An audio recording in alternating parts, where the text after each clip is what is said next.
to having a great brunch with Emily Yett from Bar Rescue with spectacular Bloody Mary mix from Q.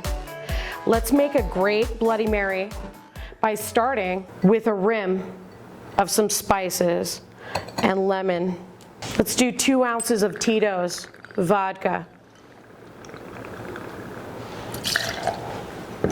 Next, I'm going to pour the spectacular Q Bloody Mary mix.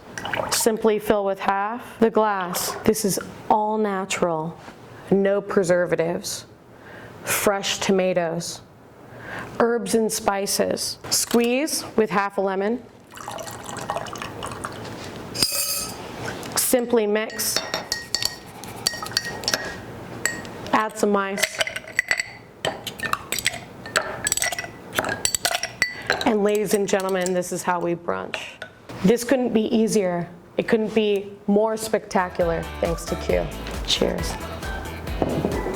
And you can find these spectacular Q mixers at your local Harry's Liquor today.